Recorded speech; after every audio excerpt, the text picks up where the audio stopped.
So recently I did this dog portrait session of Bella and Buddy. This is Buddy.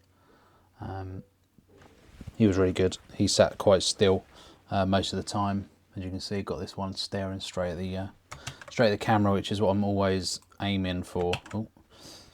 Which is what I'm always aiming for. And the idea is that if I aim for that, dead straight down the camera, nose pointing at me, then everything around it, every other shot that I get will be interesting. But as you'll see with the rest of my dog portraits, this is the sort of pose that I'm always looking for. So I thought I'd run you through how I do a quick edit of these. So I'm in Lightroom at the minute.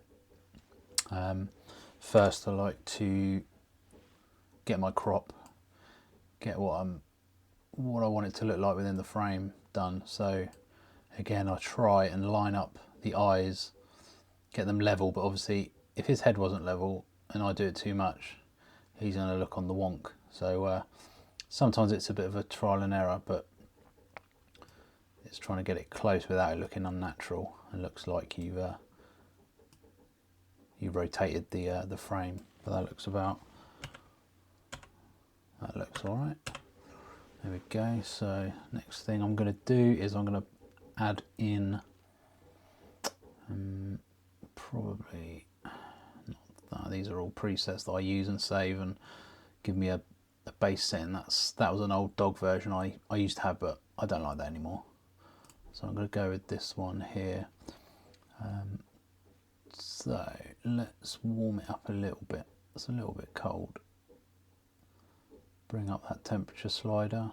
Obviously the dogs were golden yellow, so I don't want to lose too much of that in a cold temperature over the top. So that looks all right. So I'm using my loop deck, which is a nice system for like speedy editing.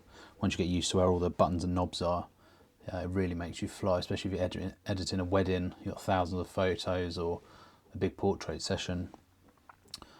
It really helps. It stops you having to move your arms and hands about the mouse and the keyboard quite so much. So I'm going to bring up the exposure a little bit, bring down the highlights a little bit. Obviously you can see he's got, you know, these tufts, these white tufts here. So as you can see, they're obviously getting up to the top of white, but we'll bring that down a little bit. So there we go. And then what I like to do is always go in and edit the eyes and just enhance the catch light and any colouring or texture that you find in the eyes. So I'm using a brush mask. What do I use? There we go. Another preset that I've saved called Eyes, self-explanatory. So first I like to bring up the catch light a little bit, and the good thing with this is you can lay it on thick and then always dial it down with the amount slider over here, or you can obviously keep applying it over the top and it'll get brighter and brighter. So if I turn that off, on, just lifts that a little bit, and obviously in here you can see the reflection of his fur. So it's this fur here is reflecting right there in his eye, and this bit's here. So obviously it gives him, there's something in the reflection there that I can lift, and it's a bit of a again, a trial and error. Sometimes if you go too far, you make the eyes look very glass and almost fake. But again, if you separate your masks so that instead of carrying on with these bits here, create a new mask, then it means you're more in control of the individual elements that you've just done. So this is now a new mask, same preset, which all it is, to be honest, is just slight lift of the shadows, bit of exposure, and then let's just bring in these bits a little bit. This might be too much, but let's see how it looks. So if we come out a bit, let's see. Annoyingly, I don't know, someone might know, but these things little symbols only disappear when you move your cursor away. which is a bit annoying. So let's just do this, and then let's turn them on and off, if I can do that. What am I doing wrong? Why can't I see it?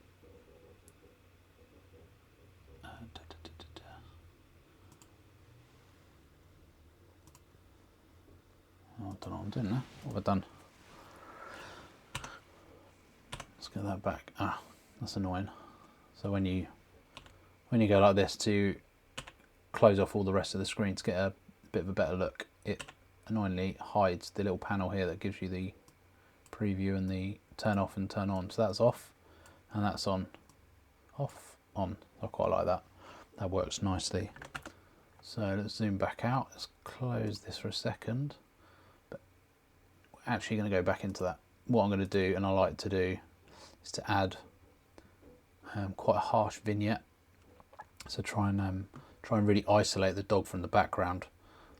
Really exaggerate it. So what I like to do, again, got another preset, dog, just drops the exposure slightly. So I'm going to put this on here, but obviously that's affecting what's in the center of this mask. So you can see like he's gone darker, which I don't want. So what I like to do, get it in place, and then I'm inverting it. So it's going to flip and affect the outside. And sometimes with these